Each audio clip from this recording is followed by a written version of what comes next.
The world's most wanted terrorist is on the other side of this wall. You're going through it in 3 seconds. Breacher sets the charge. You stack behind him. 4 operators. 2 a.m. A compound in a country you'll never name. The night is quiet. The guards have no idea. Satellites and drones have been watching this place for weeks. The intelligence is solid. He's in there. Boom. The wall disappears. You move before the dust settles. Your night vision cuts through the chaos. Debris, smoke, movement. First room. 2 men reaching for rifles. They don't reach them. Controlled pairs. 2 rounds each. Center mass. Down. You step over their bodies. You don't look. You don't think. You move. Second room. Empty. Clear. Move. Third room. There he is. The face on every intelligence briefing for 3 years. The man responsible for thousands of deaths. Embassy bombings. Market attacks, the recruitment of hundreds of young men into violence. He's reaching for something under his pillow. A weapon. A phone. A detonator. You don't know. You don't care. He never touches it. 2 rounds. The room goes quiet. Jackpot. Jackpot. Jackpot. The code word that means the primary target is eliminated. The code word that ends a hunt that lasted years. The mission that launched 1,000 meetings, $1 billion in intelligence, and 6 months of planning is over in 47 seconds. You take photos for confirmation, face, identifying marks, everything they need. Your teammates collect the hard drives, the phones, the documents. Everything in this room is intelligence. Bag the body. He's coming with you. DNA confirmation. No doubt. Outside, the Night Stalker birds are already spooling up. The rotors had never fully stopped. They knew you'd be fast. 12 hours later, the president will announce the death. The world will celebrate. Analysts will appear on news channels to explain what this means. Politicians will claim credit. Your name will be mentioned nowhere. You'll be asleep in a tent, resting before the next one. You don't exist, but the bodies you leave behind do. You're already the best when they find you. That's the minimum requirement. Ranger Battalion, Green Berets, sometimes SEALs who cross over, years of deployments, combat experience that would fill books if you could write them, medals you never talk about, commendations that sit in drawers. But you've hit a ceiling. The missions are good, the teams are good. But you know there's another level. You've heard whispers. Everyone in Special Operations has heard of Delta, the unit, CAG, Combat Applications Group. 12 names for the same ghost. Army's Tier 1 unit. The operators who get sent when no one else can go. No uniforms. No conventional rules. No official existence. The budget is classified. The operations are classified. The membership is classified. People talk in whispers. I knew a guy who tried out. He won't say what happened. A buddy of mine went to selection. Never heard from him again. Some say they don't even exist. That it's a cover for CIA operations. A boogeyman to scare enemies. You know better. They're real. And you want in. The invitation comes on paper. Not email. Not a phone call. Paper in your mailbox. A date. A location, a list of things to bring. If you're interested in the most challenging assignment in the U.S. military, report to no signature, no letterhead, no return address, just coordinates. You could ignore it. Stay where you are. Keep doing what you're doing. But you know you can't. You can't live with yourself if you don't try. If you don't know if you're good enough, you show up. A room full of men like you. Rangers with combat scrolls. Green Berets with language skills. A few SEALs who want to switch branches. The best the Army has. The best the military has. Every one of them thinks they're ready. A man in civilian clothes stands at the front. No name tag, no rank. Just a presence that says he's been where you want to go. Selection will last approximately 30 days. Most of you won't finish. We won't tell you why you passed or failed. We won't tell you anything. If you quit, you'll be returned to your unit with no explanation. If you're removed, the same. This is your last chance to leave. After today, you're committed. He waits. The room is silent. No one leaves. Good. We begin tomorrow. Fort Bragg, North Carolina. The woods and hills that have broken men for decades. Selection isn't about strength. Everyone here is strong. Everyone can run. Everyone can lift. It's about finding out who you are when there's nothing left. When your body is destroyed and your mind is screaming and every cell in your body wants to quit, what do you do then? Phase 1. Physical destruction. Land navigation. Alone. A 40-pound ruck on your back. Then 50. Then 60. Point A to point B across mountains. At night. In the rain. Through terrain that doesn't appear on any map. No time hack given. Just move fast. You walk until they tell you to stop. Sometimes that's 12 hours. Sometimes 18. Sometimes you're not sure anymore. Men drop out every day. Bad knees that finally give. Bad navigation that gets them lost for good. Bad decisions when exhaustion clouds judgment. They ring a bell and they're gone. You never see them again. You never hear what happened. The long walk is the finale of phase 1. 40 miles. 65-pound ruck. Mountains. No time limit given. Just finish or don't. You walk until your feet bleed through your boots. You walk until your mind screams to stop. You walk until you forget you're walking. Some in 24. Some are still walking when the sun comes up twice. Some never finish. They collapse. They quit. They disappear. You finish. You don't remember the last few hours. Your body was moving on something deeper than thought. Your feet are destroyed. Blisters on top of blisters. Toenails black and falling off, blood caked in your boots. You don't care. You finished. That's all that matters. Later, you'll learn what the long walk really measures. Not physical fitness. Everyone here is fit. It measures what you do when your body is screaming to stop and your mind is telling you there's no point. When every logical reason says quit and something else says keep going, the men who finish are the men who have that something else. The thing that doesn't have a name but makes all the difference. Phase 2, psychological evaluation. You thought the walking was the test. It was just the filter. Now come the psychologists. Days of interviews in small rooms. Why do you want this? Tell me about your childhood. What do you regret? They're looking for something. Stability, intelligence, the ability to make decisions when everything is wrong. They're also looking for red flags. Guys who will crack under pressure. Guys who can't be trusted with classified operations. Guys who might go rogue. You answer honestly. You don't know what the right answers are. You just tell the truth. Phase 3, the stress phase. Sleep deprivation, constant harassment, decision-making exercises where every answer seems wrong. They're simulating the worst case. Captured behind enemy lines, interrogated by experts, alone with no support coming. You can't prepare for this, you just survive it. You keep your mouth shut, you give nothing. The selection ends without warning. You wait, days, no feedback, no indication of pass or fail. Then a list is posted, your name is on it, no celebration, just report to this location tomorrow. 90% of the men who started are gone, washed out or quit. You're through. Operator's training course, 6 months of becoming what Delta needs. You thought you knew how to shoot. You were wrong. You fire more rounds in 6 months than most soldiers fire in a career. Thousands of rounds a day. Until the weapon is an extension of your body, the killing house. A multi-storied building full of targets and hostages. You clear it over and over.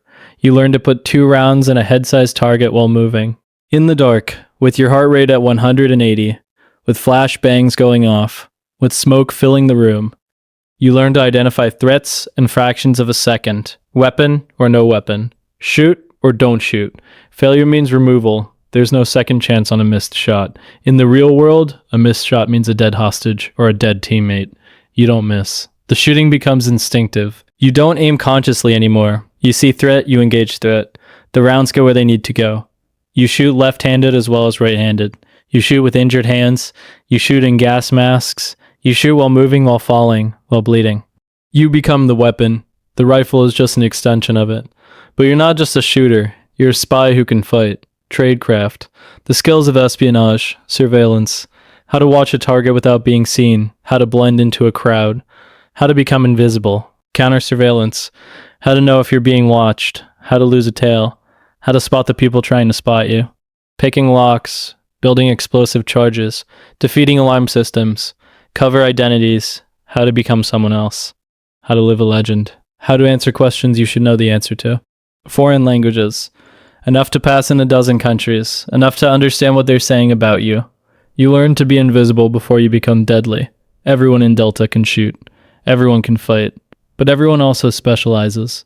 Assaulters, the door kickers, first through the breach, the ones who absorb the initial violence. Snipers, long-range precision, Overwatch, days of waiting for one shot, one moment, one chance, breachers, explosives, entry points, making walls disappear, making doors cease to exist.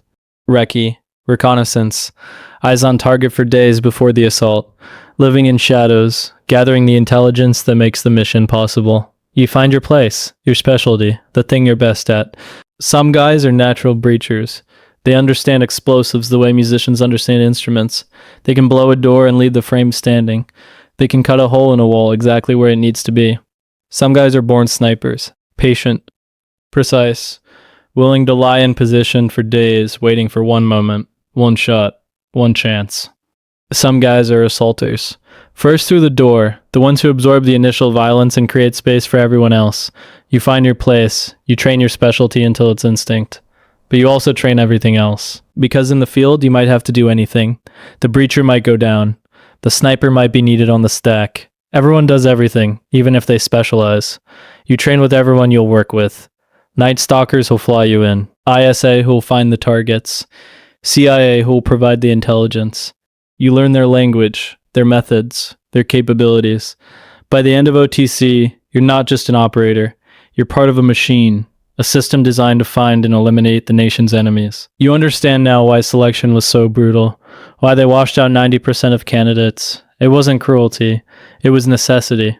The missions you'll run require absolute trust. The man next to you has to be capable in any situation. If there's any doubt, people die. Selection removes the doubt.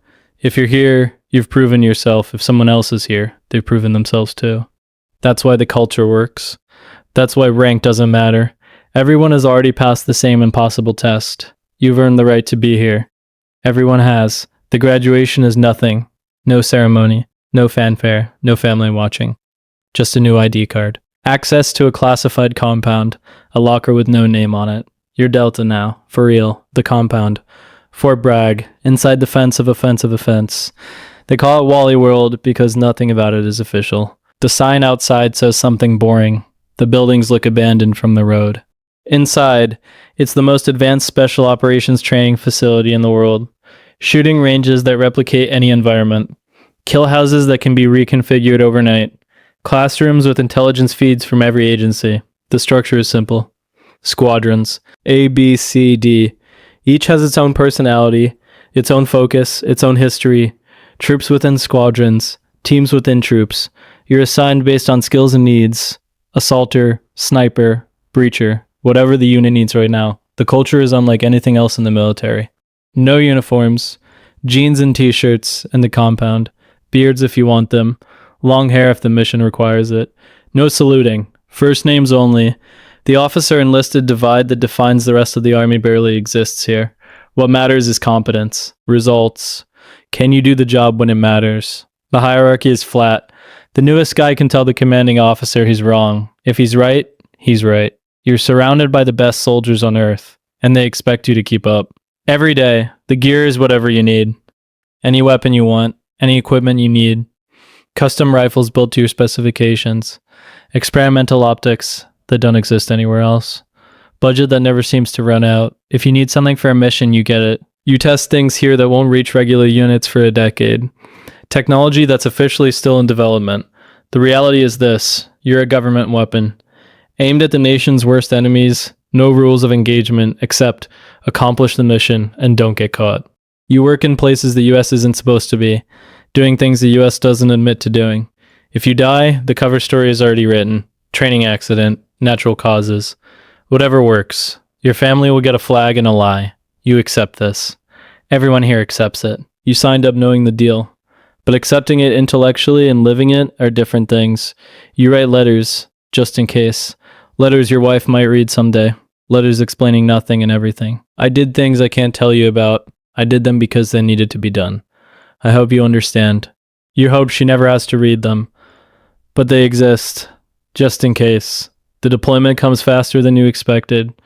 Iraq, or Afghanistan, or somewhere you'll never name. Your squadron rotates into theater. Months of operations ahead. The first target is a mid-level commander. Not famous, not on the news, but connected. Intel says he knows where the big fish are. He has information he needs to be captured. Alive. The raid happens at 2 a.m. 4 helicopters. Your team on one. Inserted offset. 2 miles from target. Silent approach through desert. That all looks the same. The compound appears through night vision. Walls, buildings, guards on the roof, dogs in the yard. The snipers engage first. 2 guards drop without a sound. Suppress rifles from 400 meters. You breach the main gate. Flashbangs into the courtyard. Controlled chaos. The clearance is exactly like the killing house, except these targets shoot back. A man appears in a doorway with an AK. Your training takes over. 2 rounds. He drops. You don't think. You don't feel. You move. Second room. A woman and children. You secure them. Move them to a corner. They're not the target. Third room, fourth room. Target acquired, he's cowering behind a bed. Trying to surrender. Hands up, begging. You secure him, flex cuffs, hood over his head. Alive as ordered. The extraction takes 4 minutes. The helicopters are waiting. You load the prisoner. You load the bodies for identification. On the flight back, you look at your hands. Steady. You just killed 2 people. Maybe 3. The count is unclear. You feel nothing. Is that wrong? Is that how it's supposed to feel? You don't know. You don't ask. You debrief and you sleep. You don't think about the men you killed that night. Not right away. That comes later, in quieter moments. You think about the mission. What went right? What could have gone wrong? How to be better next time. 3 weeks later, based on what this man revealed under interrogation, the big fish is killed. An airstrike on a compound in a different country. You see the intelligence report. You see the chain of events. Your raid led to information that led to surveillance, that led to a Hellfire missile. Your name is on nothing. You were never there, but you started the chain that ended him. That's what success looks like in this world. Anonymous, deniable. Someone else gets the credit. You get the knowledge that it worked. You'd think it would feel empty. Sometimes it does. But mostly it feels like the job. You're not here for recognition. You're here for results. The results are all that matter. Months turn into years. Deployments blur together. You're not counting missions anymore. You're counting rotations. 3rd deployment. 4th. 5th. The tempo in hot periods is relentless. 3, 4 targets a night. Sleep for a few hours. Plan. Brief. Execute. Repeat. The adrenaline stops spiking. Your heart rate stays calm during the breach. This is just work now. Violent, precise, effective work. Kills capture raids. High-value targets. In and out in minutes. Bodies or prisoners, depending on the order. Some nights you're told to capture. Some nights you're told to eliminate. You do what you're told. Hostage rescue. Civilians held by terrorists. Zero margin for error. Every hostage must live. Every captor must die. The window is seconds. The consequences of failure are on television. You've done these. The relief on the hostage's face when they realize they're safe. That's the best feeling in the job.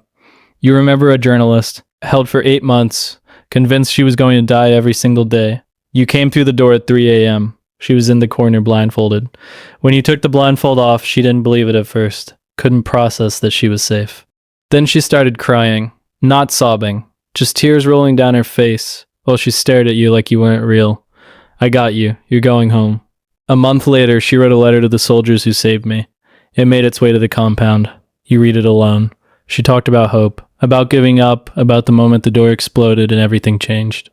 She'll never know your name, but you have her letter. In a drawer, with the others. Direct action, destroying infrastructure, weapons caches, bomb factories, IED manufacturing facilities. Sometimes you're not there for people. You're there for things. You blow them up and leave. Singleton ops, alone in a foreign city, no backup, no support. Gathering intel, meeting an asset, eliminating a target that requires a light footprint. These are the loneliest missions. Just you and your training and the knowledge that if it goes wrong, no one's coming. You've done singletons, walked into cities where Americans aren't welcome, sat in cafes across from men who would kill you if they knew what you were. You've passed documents and dead drops, met assets in hotel rooms, eliminated targets who thought they were safe in their homes. The cover has to be perfect, the accent, the documents, the backstory, one mistake and you're captured or dead. The adrenaline is different on singletons. Sustained, hours of being switched on, looking for threats, playing a role. When it's over, when you're extracted, the crash is brutal. You sleep for days. The methodology is always the same. Speed, surprise, violence of action. You're in the target building before they know you're in the country, before they know you exist. The average raid lasts 15 minutes. Most of that is clearance and sensitive site exploitation, collecting the phones and hard drives and documents. The killing is over in seconds, sometimes less. You lose teammates, it happens. IEDs that weren't detected, ambushes that were better planned than expected, bad luck that puts someone in the wrong place at the wrong moment. You mourn fast, you keep working. The mission doesn't stop for grief. The names stay with you, the faces stay with you, but you compartmentalize. You keep moving, there's always another target, another mission, another chance to make the losses. Means something. You tell yourself that. You have to tell yourself that. The brotherhood is what keeps you going. The guys to your left and right, the men who would die for you, the men you would die for. When a teammate falls, you don't just lose a colleague, you lose a brother, someone who understood the life in a way no one else can. You drink to them, you remember them, and then you go back to work, because that's what they would have done, because that's what the mission requires, because stopping means their deaths meant nothing. This is the one that defines everything, a name everyone knows. International terrorist, mastermind behind attacks that killed thousands. The face on every briefing for years, the intelligence community has been hunting him for a decade. Now they've found him. The briefing comes from the top. The National Security Council, the president, is watching. Personally, foreign country, hostile government that doesn't know we're coming. If this goes wrong, it's an act of war. Diplomatic catastrophe. American operators captured or killed on foreign soil.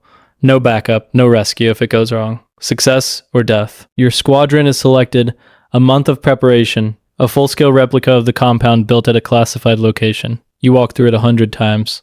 Every angle, every contingency, every possible scenario. What if there are children? What if he's not there? What if there's more security than expected? Every problem is anticipated. Every solution is rehearsed. The flight is 90 minutes over hostile territory. Modified stealth helicopters that don't exist in any inventory. Low altitude. Radio silence. Invisible to radar. You've never been this focused in your life. Years of training, hundreds of missions, all leading to this moment. The approach looks perfect. Then one helicopter goes down hard, mechanical failure. Tail rotor clips a wall. The bird spins and crashes inside the compound. The plan is already dead. Months of rehearsal mean nothing. You adapt. Everyone survives the crash. That's the first miracle. You assault anyway. The compound is larger than expected. More people than expected. You clear room by room. Women and children move to safety. Combatants engaged. Third floor, last room. He's there. Older than the photos. Reaching for something. He doesn't reach it. Jackpot. The word echoes through the building. Through the radios. Up the chain of command. In the White House Situation Room, people who have been holding their breath for 90 minutes finally exhale. Here, in the room, you work. Photos for confirmation. Identification of the body. Collection of everything. Phones, computers, hard drives, documents. This room is an intelligence goldmine. Years of planning. Names of operatives. Future attack plans. All of it captured in the moments after the kill. DNA confirmation will take hours. But you know, everyone knows. The face matches, the height matches, everything matches. You carry the body downstairs. He's heavier than you expected. Deadweight always is. The helicopter that crashed is destroyed. Thermite charges that burn through everything. Classified technology reduced to slag. No evidence left. You fly home on the remaining birds. Pressed together knowing the world is about to change. The flight is quiet. Everyone is processing. The mission they've rehearsed for months. The crash. The adaptation. The success. Someone makes a joke. Gallows humor. Everyone laughs harder than the joke deserves. The tension breaking. You land at a base that doesn't exist. Debrief that lasts hours. Every detail recorded. Every decision analyzed.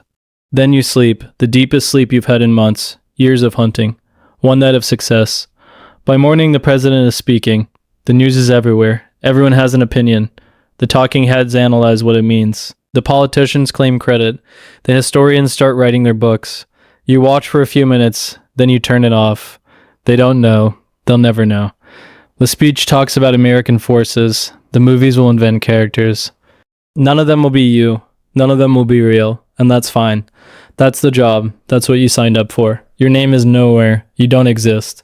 You never did. Years pass. The missions blur. The faces stack up. You're not the same person who showed up to selection. That person doesn't exist anymore.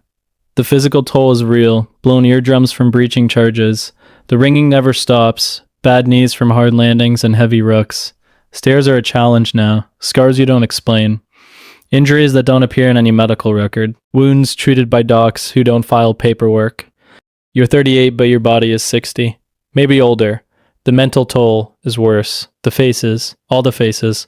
Enemies you've killed. Hostages you've saved. Teammates you've lost. The rooms you've cleared play on loop when you close your eyes.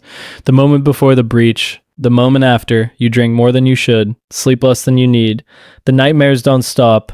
The VA doesn't have a category for what you've done. PTSD from classified operations you can't discuss with any therapist. You try therapy once. The therapist asks about your service. You can't answer. She asks about specific incidents. Classified. She asks about the source of your trauma. Can't say. Eventually, she suggests you might benefit from someone with clearance. Someone inside the community. But those people are busy. There aren't many of them. So you cope. The way all the guys cope. You run. You lift. You exhaust your body so your mind will be quiet. You drink. Not too much, but enough. Enough to sleep. You find hobbies that require focus. Things that occupy the brain so it can't wander to the dark places. You talk to the guys. The ones who understand. Late nights at the compound. No details. Just knowing someone else gets it. It's not a healthy system, but it's the system you have. Your family paid the price. Divorced by year 5. She couldn't handle the silence. The deployments that lasted months. The man who came home. Different. Every time. You don't blame her. You couldn't explain. You still can't. Kids who know you as the ghost who appears and disappears. Who love you but don't know you. Home doesn't feel like home anymore. The only place you feel normal is the compound. With the guys who understand. The question comes up. Was it worth it? You think about the targets eliminated. The hostages saved. The attacks prevented that nobody knows about. You'll never know the full impact. You'll never get a thank you. You'll never be able to explain what you did. But people are alive because you killed the right monsters. Families are whole because you brought their loved ones home. Maybe that's enough. It has to be enough. You don't regret the work. You regret the cost. The marriage that failed. The kids who grew up without you. The normal life that was never possible. But the work itself, the missions, the men you serve with, no regrets. You did what needed to be done. You did it well. You did it for years.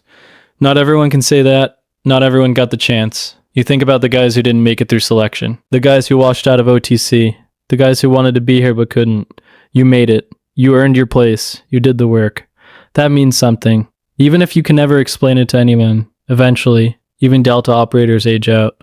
The body gives. The mind needs rest. You transition. Training command. Contractor work. Government consulting. Or you disappear entirely. A new name. A new life. Someone who was never in the military at all. The silence is forever. You can never talk about what you did. Not to family, not to therapists, not to anyone without clearance. The missions are classified forever. The operations you conducted will still be secret when your grandchildren are old. You carry it alone. That's the price of admission. But you're not entirely alone. The men who served with you, the ones who were there, the brotherhood that doesn't need words, a nod at an airport, a drink at a bar in a city you both happen to be in. No explanation needed. They know. You know. That's enough. You meet for beers, for dinners, for funerals. The funerals are the hardest. Watching a flag-draped coffin. Knowing the family will never understand what he really did. What he really was. The cover story is always the same. Training accident. Vehicle crash. Something mundane that explains the death without explaining the life. You stand with the other guys from the unit. You don't say anything. You don't have to. Later you drink to him. You tell stories, the missions you can reference without details. The moments that made him who he was. He's gone. But the brotherhood remains. The network of men who serve together, who bled together, who understand that's the only support system you have. The only one you'll ever need. There are no statues for Delta operators, no movies with your real name, no books you can write. But the world is different because you existed. The terrorists who were never caught by anyone else, you caught them. The hostages who came home, you brought them. You were the nation's darkest weapon, pointed at its worst enemies. You did things that can never be spoken, in places that can never be named. Against people the world is better without. You were a ghost who killed ghosts, and now you're something else. A civilian, a father, a man with no past. But late at night, when the dreams come, you remember. The breaches, the raids, the faces.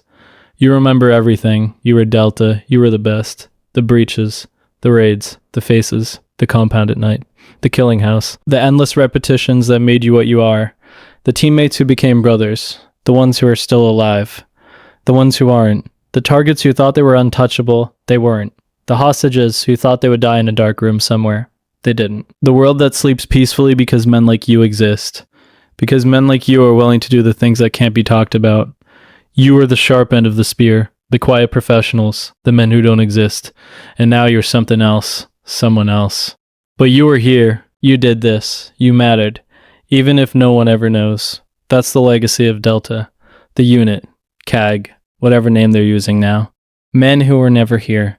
Men who changed everything, and you were one of them. Somewhere right now, a squadron is spinning up, helicopters warming on a flight line, operators checking their gear one last time, A target is being hunted. A mission is being planned. The work continues. New guys coming through selection, earning their place, becoming what you were. The unit endures. The mission continues. The enemy knows fear. Because men like you exist. Because men like you are willing to go where others can't. Do what others won't. You were Delta. And even though you're gone, even though you've moved on, part of you is still there. Still in the stack. Still waiting for the breach. Once a quiet professional. Always a quiet professional. You were never here. But you changed everything.